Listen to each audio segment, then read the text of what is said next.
Salmo 95.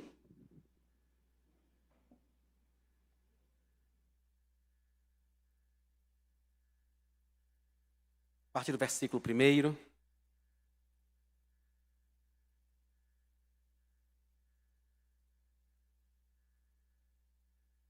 Diz o seguinte: venham, cantemos ao Senhor com júbilo, celebremos o rochedo da nossa salvação, saiamos ao seu encontro com ações de graças, vitoriemo-lo com salmos, porque o Senhor é o Deus supremo e o grande Rei acima de todos os deuses.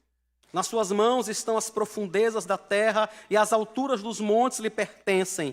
Dele é o mar, pois ele o fez, obra de suas mãos os continentes. Venham, adoremos e prostremo-nos, ajoelhemos diante do Senhor que nos criou. Ele é o nosso Deus, e nós somos povo do seu pasto e ovelhas de sua mão. Hoje, se ouvirem a sua voz, não endureçam o coração como em Meribá, como naquele dia em Massá, no deserto, quando os pais de vocês me tentaram, pondo-me à prova, apesar de terem visto as minhas obras. Durante 40 anos estive irritado com essa geração e disse: este é um povo que gosta de se desviar. Eles não conhecem os meus caminhos. Por isso jurei na minha ira: eles não entrarão no meu descanso. Amém. Nós fomos criados, irmãos, como nós já começamos a dizer, para a adoração. A gente não consegue arrancar isso de nós, não tem como mudar isso. Isso é inevitável. A gente adora a Deus e gostamos de diversas outras coisas, né? Às vezes a gente diz assim: não, eu adoro isso, eu adoro aquilo, mas a gente imagina que a pessoa, ao dizer que adora alguma coisa, ela não está dizendo que adora como adora a Deus, né? É apenas uma forma de expressar para dizer que ela gosta muito de algo, né? Mas às vezes as pessoas adoram coisas mesmo, ou adoram pessoas. Nós, como fomos criados para adorar, existe dentro de nós esse sentimento de reconhecer algo como belo, como bonito, como muito bem feito, e isso chama a nossa atenção. Eu não sou de acompanhar futebol. Até um tempo atrás eu ainda acompanhava até os resultados, hoje nem os resultados. Mas de vez em quando eu entro no YouTube e boto assim: os melhores gols de não sei quando, os melhores gols de fulano, as melhores jogadas de Beltrano. Eu nem sei quem são as figuras. Nem sei de quem contra quem, porque é que estão correndo atrás da bola. Mas o que eles fazem é muito bonito. É muito bonito, a gente para e fica ali dizendo: rapaz, é bonito, é muito bem feito, é muito bem executado. A gente lê Morte e Vida Severina, João Cabral de Melo Neto. Ateu, irmão, uma pessoa que nem conhecia Deus. Mas você lê a obra de João Cabral de Melo Neto e você fica emocionado. Você diz: rapaz, que negócio bonito, né? Que negócio muito bem feito. Acho que uma das primeiras vezes que eu estive em São Paulo, como todo bom nordestino, eu andava com o pescoço assim. Ó. Eu nunca tinha visto prédio daquele tamanho, né? Nunca tinha visto coisas tão grandes daquela. Eu nunca vi, a não ser por foto, né? Mas a gente hoje olha para um prédio como o Burj Khalifa, 828 metros. 828 metros. Irmãos, é muito alto. É muito, a gente para espantado, né? Diante desse negócio. A gente diz: rapaz, fica lá em Dubai, né? A gente diz: rapaz, como é que alguém consegue colocar um negócio desse em pé? Como é que se coloca um prédio a 828 metros de altura? Quando eu pego um avião, depois que as pernas param de tremer com medo de que ele vá cair, eu começo a admirar tudo que dá para a gente ver, né?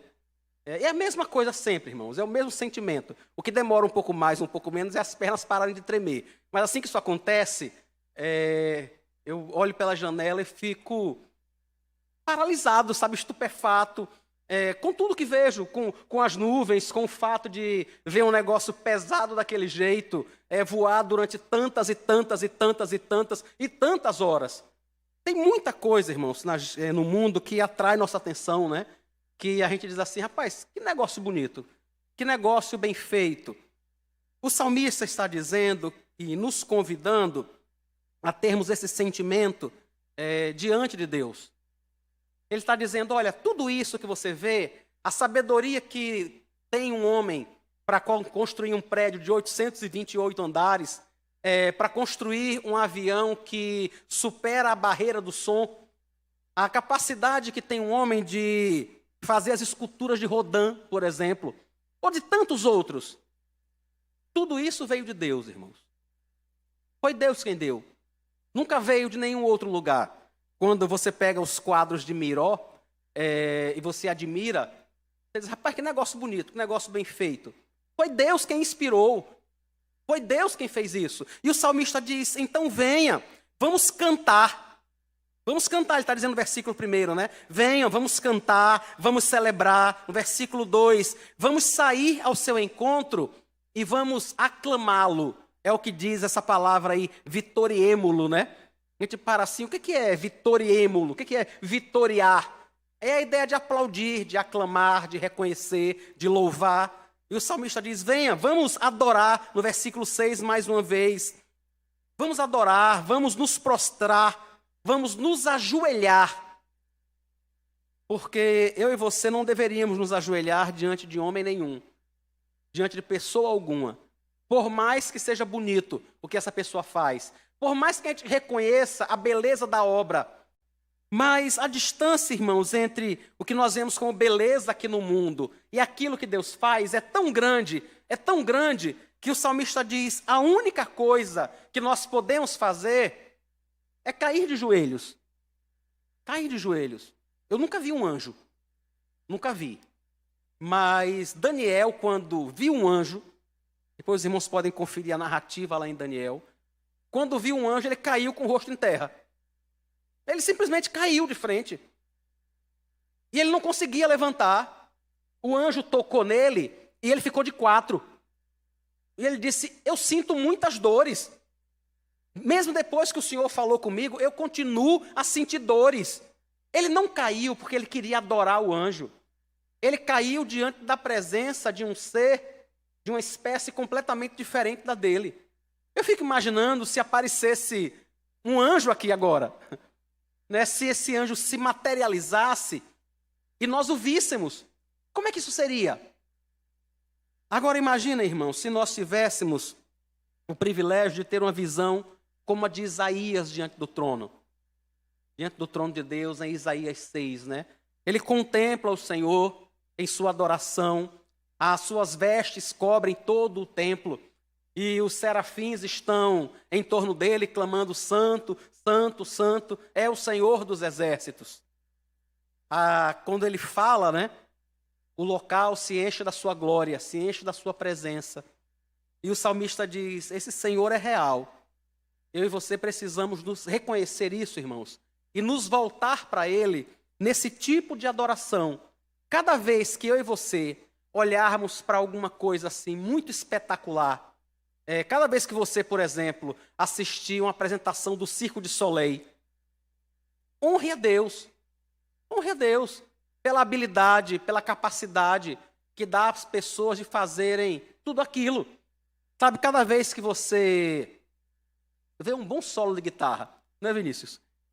De vez em quando eu paro no YouTube para assistir. Tem uma moça que eu já até falei com o Vinícius, tem uma menina, uma francesa, que toca muito bem. E dá para ouvir durante muito tempo.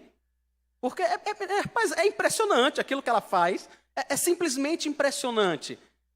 O que o salmista está dizendo é reconheça essas coisas. Mas reconheça que isso, irmãos, é apenas uma gota no oceano de toda a glória de Deus. Entendem? De tudo aquilo que Deus é, isso é praticamente nada. A coisa mais bela, mais bonita, a melhor das visões, digamos que a gente conseguisse chegar no alto do Everest, né?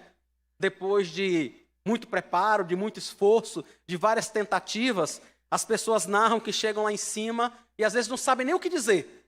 É claro que não é só pelo que estão vendo, né? Mas é por tudo que passaram para chegar até ali, né? E elas têm aquele sentimento de realização, sabe? Aquele sentimento assim tão maravilhoso, né? Isso não é nada diante da adoração que eu e você devemos a Deus. Então, acho que eu e você precisamos reconhecer isso, irmãos. E apesar de reconhecermos também que há muita coisa bem feita, muita coisa bonita, há muita coisa maravilhosa no mundo, Tudo isso é apenas expressão da bondade de Deus. É apenas um reflexo, irmãos, muito pálido, na realidade, da sua glória, da sua majestade. Se o Senhor se manifestasse a nós, com toda certeza, a gente ficaria mudo. Não tem palavras, a gente não ia ter o que dizer, a gente não ia ter o que falar. Eu não sei, eu não tenho a menor ideia do que iria acontecer. Quando nós tivermos a oportunidade de contemplar o Senhor, isso só será possível porque nós já estaremos com um corpo glorificado. Imagine, só por isso, nós estaremos com um corpo preparado para contemplarmos a glória do Senhor sem morrer, sem se acabar, sem ser desfeito fisicamente por conta da sua glória.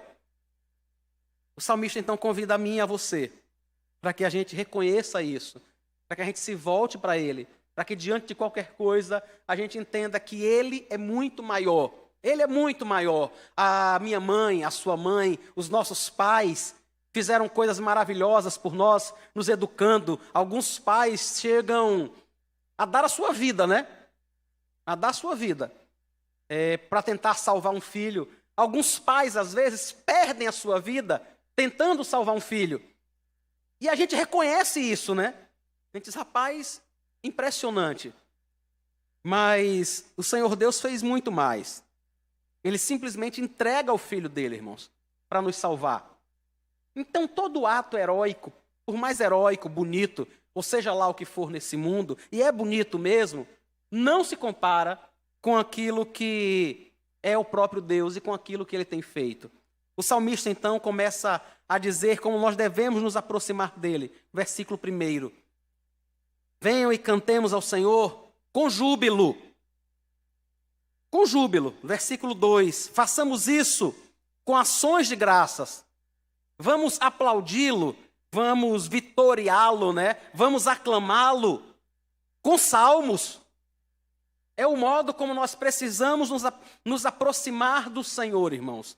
Com júbilo, com ações de graças e com salmos. Ou seja, com muita alegria. Com muita alegria. Com um sentimento de muito agradecimento a Deus. Muito agradecimento, irmãos. E com cânticos. É assim que nós nos aproximamos do Senhor.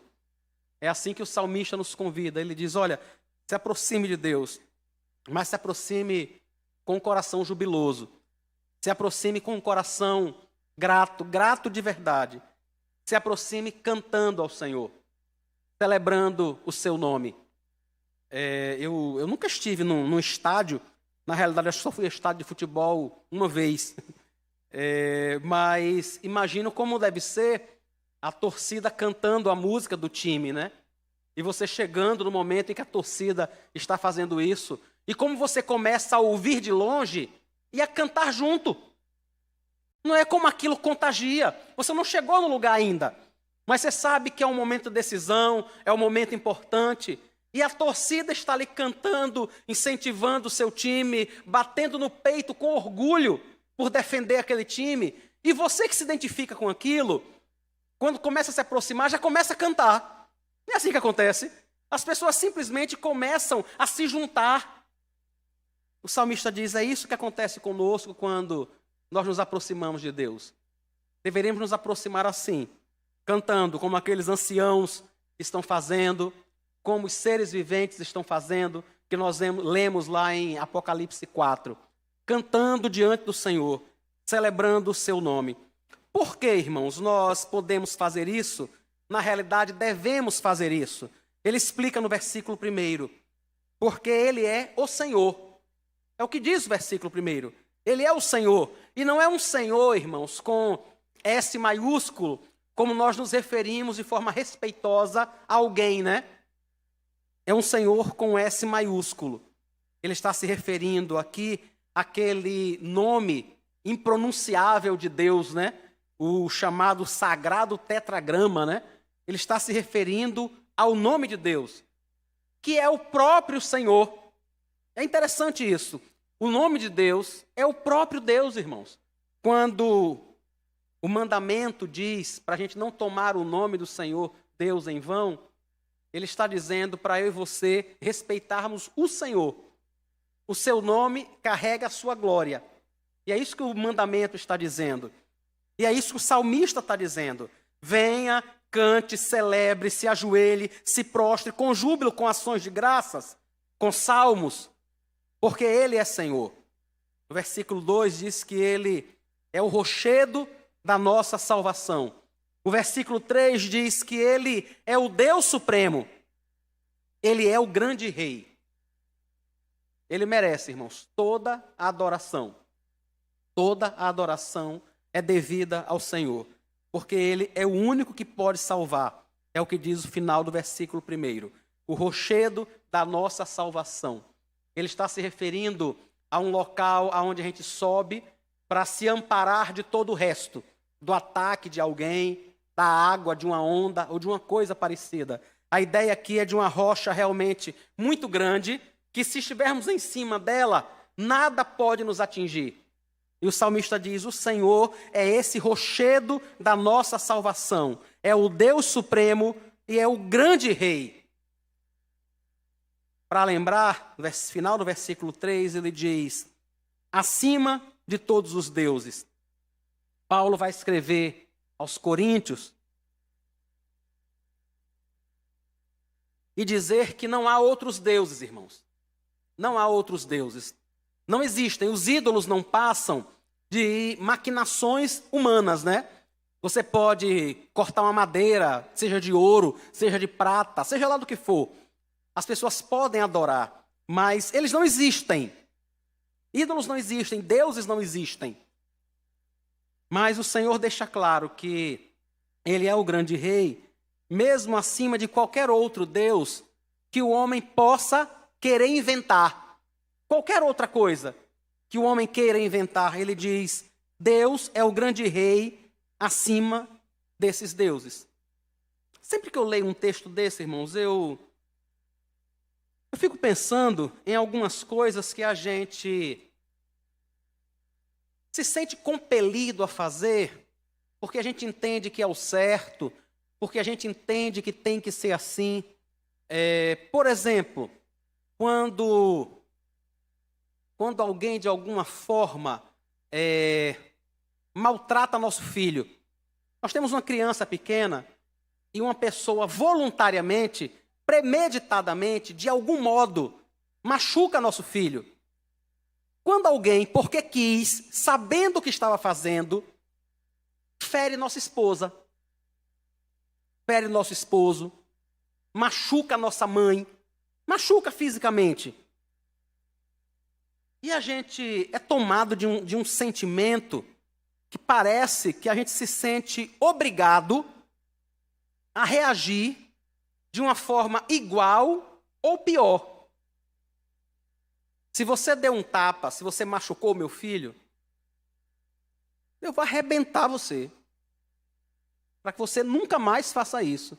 Para que você nunca mais pense em fazer nada parecido com o filho de ninguém. Se você machucou minha esposa, eu vou fazer 10 vezes pior com você. Porque eu sou homem. E você não deveria fazer isso com minha esposa. A gente é tomado desse sentimento de proteção que nos foi dado pelo próprio Deus. Foi Deus que nos deu esse sentimento de proteção com os nossos filhos, com os nossos cônjuges, com os nossos pais. Mas quando alguém faz isso, irmãos, e a gente responde da mesma forma, será que nós não estamos constituindo esse nosso sentimento de defesa, essa nossa obrigação moral de defender, como algo superior à adoração e ao temor a Deus?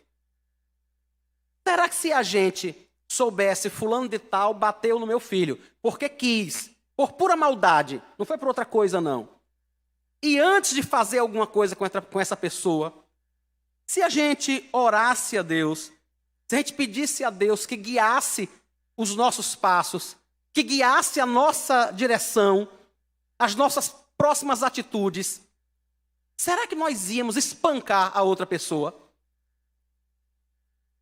Entendem? Sempre que eu paro com um texto desse, eu fico pensando, tem coisas nesse mundo, irmãos, que parecem, que nos colocam contra a parede e nos desafiam a responder quem realmente é Deus para a gente. E eu fico pensando, por exemplo, um filho nosso que inclusive espera que a gente faça isso. Espera que se alguém bateu nele, a gente bata nesse alguém. A nossa esposa que espera, o esposo que espera isso. Que se alguém me atacou, que minha esposa avance nele, avance nela. Entendem que as pessoas inclusive têm essas expectativas. E eu fico pensando, se nós não, ao fazermos isso, se nós não constituímos essas coisas todas como deuses acima do grande rei, será que é essa a vontade do Senhor? Será que é a vontade do Senhor, quando alguém aflige a minha esposa, que eu encha essa pessoa de tapa? Que eu faça algo terrível com ela? Que se alguém feriu o meu filho, que eu o fira 10 vezes mais? Será que é essa a vontade de Deus? Será que eu estarei, como diz aqui o salmista, aplaudindo, aclamando a Ele? Será que eu estaria honrando a Ele ao fazer isso? Eu não estou dizendo, irmãos, que essas coisas são fáceis, não. Não estou dizendo isso, não. Eu só estou dizendo que há situações que colocam diante de nós aonde está realmente a nossa fidelidade, né? A quem é que nós realmente adoramos? A quem é que nós adoramos? Ao Senhor ou a essas coisas e deuses e pessoas que nós constituímos como deuses? É muito difícil. Eu tenho filho também, como vocês têm. E é claro que essa situação é muito difícil. Mas eu sei que quando essas coisas acontecem, irmãos, acima de honrar a minha filha, acima de atender às expectativas dela, eu preciso honrar ao grande rei. Entendem? Porque a minha filha, o meu filho, a minha esposa, o meu esposo, não são o Senhor, não são o rochedo da nossa salvação, não são o Deus Supremo. Não são, irmãos. Há apenas um que é. Nada disso é. Não é o meu emprego, não é a minha saúde física, não é a minha saúde, não é a minha vida.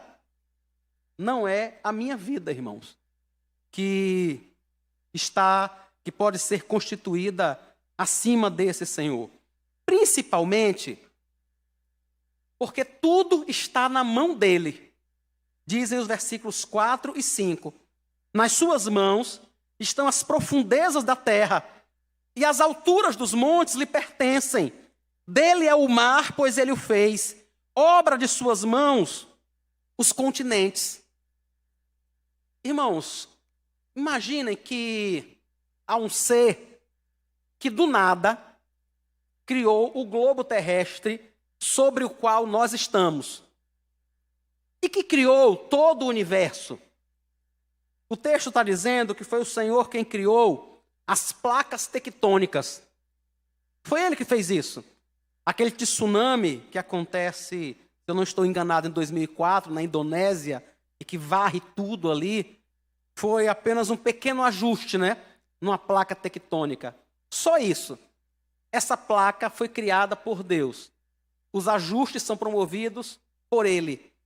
Agora veja, se Ele ajusta os continentes, se Ele transforma a Pangeia, aquela massa de terra uniforme, e a faz dividir em vários continentes, África, Europa, América, se Ele tem poder para fazer isso, será, irmãos, que Ele não tem o controle sobre o que acontece com o meu filho, com minha filha, com minha esposa, com meu esposo, com o meu trabalho? Será que Ele não tem controle? O salmista mais adiante, acho que no Salmo 147, ele diz que Ele chama cada uma das estrelas pelo seu nome. Ele chama cada uma delas. Será que alguém que tem poder para chamar estrelas pelo seu nome, que conta cada uma delas, será que Ele não tem controle sobre o que acontece na minha vida? Será que eu não deveria adorá-lo acima de tudo e acima de qualquer coisa? Por isso o salmista convida no versículo 6. Vem adorar, porque ele não tem apenas controle, mas ele criou tudo. Criou tudo, irmãos. Tudo foi ele quem criou.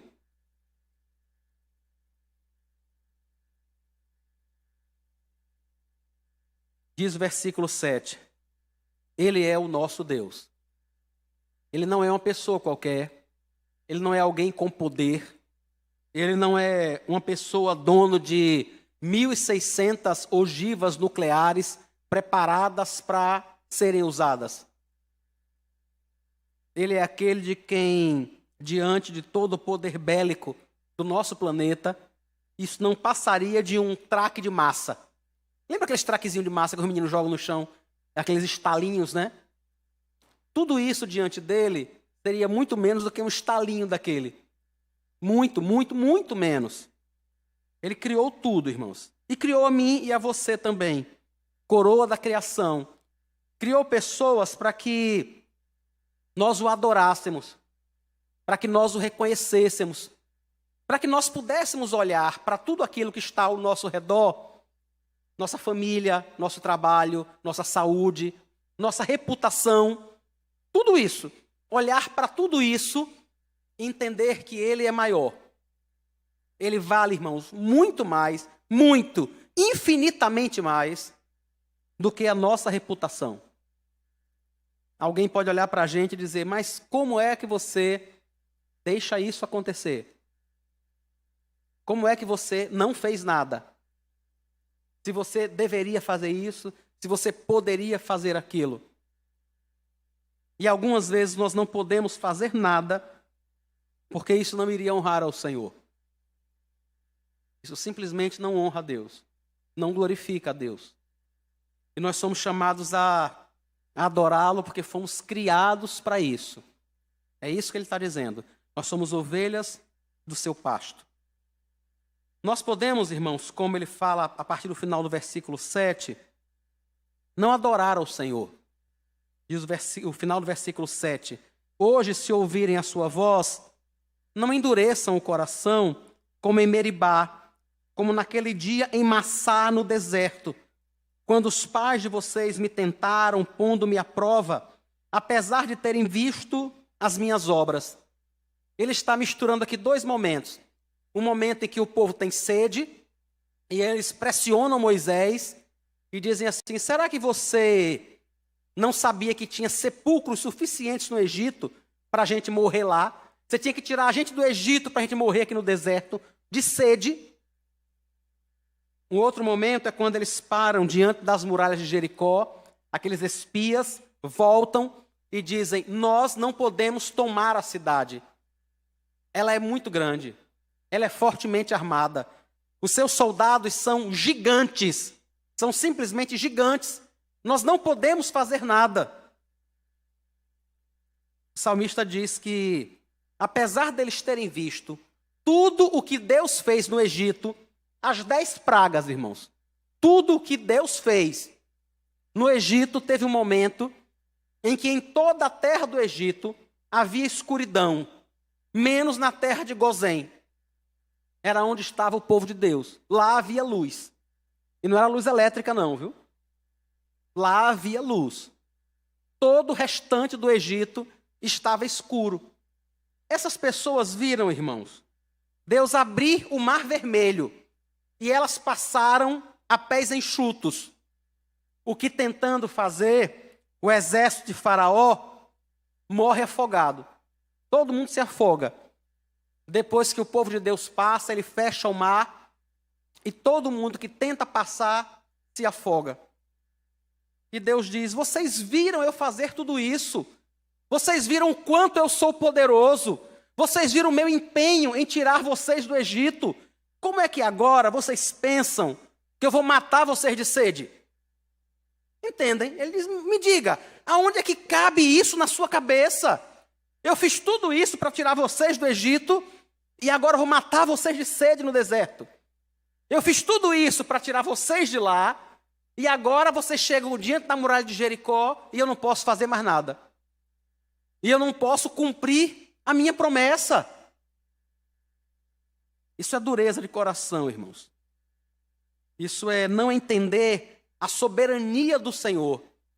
É não entender o seu poder, é não entender que Ele é o grande rei, é não entender que Ele é o criador de todas as coisas, é não entender, por exemplo, que o coração de Putin, ou de Biden, ou de seja lá quem raio for, todo o coração de todas essas pessoas estão nas mãos de Deus. E Provérbios 21:1 diz que o Senhor inclina para onde Ele quer. Para onde Ele quer. Eu não estou nem dizendo com isso que não vão acabar com o planeta. O que eu estou dizendo é que nunca, nada, vai fugir ao controle do Senhor. Porque Ele é o grande rei, irmãos. É Ele que é Senhor de tudo. É Ele que tem o coração de qualquer pessoa na mão. É Ele que tem os planos de qualquer país na mão dEle. É Ele que diz como as coisas podem acontecer. Ninguém pode resistir à sua voz. Mas às vezes as pessoas tentam. Às vezes eu tento resistir à voz de Deus. Às vezes nós tentamos. E o versículo 10 nos fala das consequências disso. Durante 40 anos estive irritado com essa geração. E disse: este é um povo que gosta de se desviar. Eles não conhecem os meus caminhos. Eles gostam de se desviar. Por isso eu jurei na minha ira: eles não entrarão no meu descanso. Quando nós endurecemos, irmãos, o nosso coração, quando nós dizemos assim: olha, eu sou servo de Deus, eu sou crente, eu só não sou besta. Então, se você mexer comigo, você vai levar. Se você me desafiar, você vai pagar caro por isso. Cada vez que eu e você pensamos desta forma, nós estamos endurecendo o nosso coração. Nós estamos dizendo que a nossa vontade, o nosso desejo de justiça própria, o nosso querer deve prevalecer sobre o querer do Senhor soberano, eterno e criador de todas as coisas. A consequência é que nós vamos desagradar a Deus, né? E vamos permitir que o Senhor fique irritado e irado conosco. E nunca encontraremos descanso, irmãos. Nunca. O versículo 11 é muito rico de significado, porque ele se refere aqui ao descanso de uma forma física. Aqueles irmãos, né, que saíram do Egito, o povo de Israel, estava caminhando há 40 anos no deserto. Imagine o que é que 40 anos de caminhada, o quanto isso não cansa, né? O quanto não cansa caminhar 40 anos. Recentemente uma pessoa me disse que tinha pego um Uber para andar 3 esquinas. Agora vocês imaginem 40 anos caminhando no deserto. E eles chegam às portas de Jericó e não entram. Não é porque Deus não podia fazer isso. Não é porque as muralhas eram muito espessas. É porque eles não confiavam em Deus. Porque o coração deles estava endurecido. O que estava duro não era a muralha, era o coração deles. E eles voltam, irmãos, e não encontram descanso. Eles simplesmente não encontram descanso. O versículo 11 também se refere ao descanso eterno que nós teremos diante de Deus. E que já podemos, irmãos, e deveríamos começar a experimentar agora. Eu e você já entramos na eternidade. Nós já estamos, irmãos, na vida eterna. A Bíblia diz que nós já passamos da morte para a vida. Nós já entramos na vida eterna. A diferença é que nós estamos vivendo ainda neste lado da vida eterna. Nós ainda estamos vivendo nessa parte temporal, né, da vida eterna. Mas nós já entramos nela. O nosso nome já está escrito no livro da vida.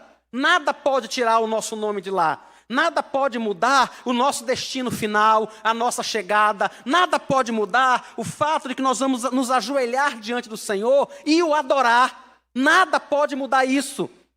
Então o que o versículo 11 está dizendo é que se eu e você confiamos em Deus, se eu e você não endurecermos o nosso coração, nós podemos, irmãos, começar a encontrar descanso já aqui. Entendem? Já nesse mundo. A gente não precisa esperar por todo descanso e por toda paz apenas no céu. Não faz sentido. Imagine a gente esperar em Cristo apenas quando a gente for para o céu. A gente pode esperar em Cristo aqui, irmãos. O Senhor tem muito para nós em descanso e em paz aqui neste mundo. Foi o próprio Senhor Jesus quem disse: não se turbe o vosso coração. Crede em Deus, crede também em mim. O que muitas vezes faz com que o nosso coração fique perturbado é a falta de confiança. Entende? A falta de confiança de que alguém pode proteger a gente. Nesse momento em que Ucrânia e Rússia brigam, os americanos não têm medo. Eles entendem que tem o maior poderio bélico do planeta. E eles dormem em paz. Eles pensam, olha, se Putin tentar fazer alguma coisa, nós temos mísseis por toda a Europa, nós podemos chegar nele muito antes dele chegar aqui nos Estados Unidos. A gente consegue interceptar todos esses mísseis transcontinentais, hipersônicos, ou seja lá o que for. E a população americana, irmãos, consegue dormir em paz por conta disso. É uma falsa confiança, porque isso não é verdade. Isso não é verdade. Se forem lançados 10 mísseis e um só passar, dá para imaginar o tamanho do estrago disso. Mas eles ficam em paz, confiando em mísseis, confiando numa bateria antiaérea. Entendem? E eles conseguem dormir em paz.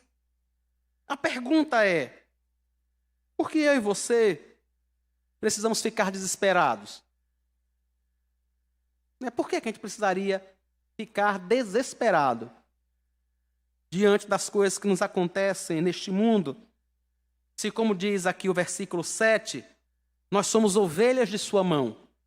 Ele é o nosso Deus e nós somos ovelhas de sua mão. Irmãos, algum de nós deixaria alguém machucar a nossa ovelha? Eu não quero que ninguém machuque o cão que eu tenho lá em casa. Entendem? A gente protege o nosso pet, o nosso animalzinho. Por que Deus não protegeria a mim e a você? Como? Entendem que isso é desproporcional? Que isso ofende a Deus? E que muitas e muitas vezes essas angústias, essa agonia, esses desesperos que tomam conta da gente, é apenas porque a gente não tá atendendo ao chamado do salmista e comparecendo diante do Senhor com cântico, com celebração, com aplausos, com clamor, com salmos, com júbilo, com ações de graças. Porque se um americano pode dormir em paz, confiando no poder bélico do seu país, se eles podem descansar tranquilos, entendendo que amanhã não vai acontecer nada com Wall Street, nada, nada. Amanhã as finanças dos Estados Unidos vão permanecer como estão. Ninguém vai mexer em nada, porque eles têm um país sólido, muito bem fundamentado. Pelo contrário, a moeda deles é que serve de lastro econômico para diversos países no mundo. No mundo. Muito do dinheiro que a Rússia diz ter está nos Estados Unidos. Irmãos, eles dormem em paz por conta dessas coisas. Como eu e você não dormiríamos em paz sendo ovelhas do nosso grande rei? Daquele que é o rochedo da nossa salvação. Daquele que criou todas as coisas. Daquele que pode mover as placas tectônicas, que pode mover os planetas, que pode fazer exatamente tudo o que ele quiser. Aquele que tem protegido, desde sempre, o planeta Terra de ser alvo de um grande meteoro que poderia extinguir a vida. Entendem? Por que eu e você não podemos reconhecer a sua majestade, reconhecer a sua glória, reconhecer o seu poder criador e dormir em paz? Dizer, eu vou descansar em paz. Eu sei que talvez o mundo esteja se acabando, mas o meu Pai é dono do mundo. Ele é dono de tudo, não tem nada que fuja ao controle dele. Ele tem poder para fazer todas as coisas. Que o Senhor nos sustente, irmãos. Que o Senhor nos abra os nossos olhos, sabe? Que Deus possa, nessa noite, nos ajudar como Ele ajuda aquele moço do profeta, né? Ele fica assustado com Samaria cercada pelo exército inimigo. E o profeta ora por ele e diz, Senhor, abre os olhos dele. E ele vê dezenas de milhares de carros do Senhor cercando tudo, tudo. Cercando simplesmente tudo. Entendem? O próprio Senhor é aquele que nos cerca. É Ele que acampa o seu anjo ao nosso redor. É Ele que está conosco sempre. É Ele que é o grande rei, é o grande Senhor. Nós somos muito fracos, irmãos, muito frágeis. A nossa estrutura física é muito frágil. Mas o Senhor não. Mas Ele não. E Ele tem poder para nos proteger.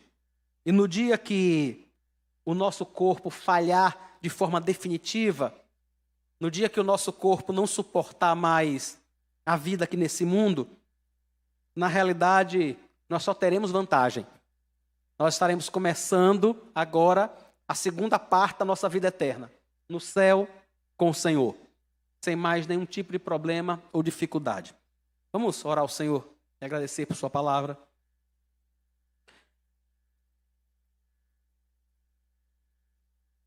Senhor Deus, nós bendizemos o teu nome.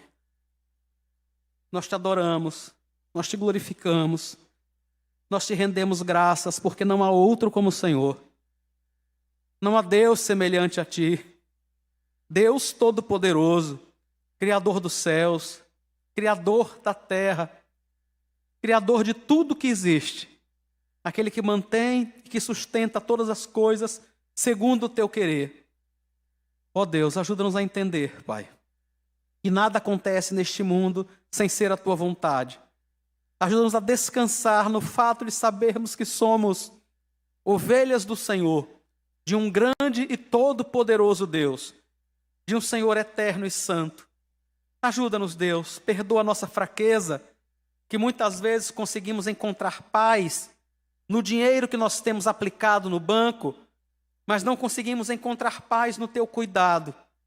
Perdoa-nos, Pai, porque muitas vezes conseguimos encontrar paz na nossa força física, na nossa saúde, mas não no Senhor.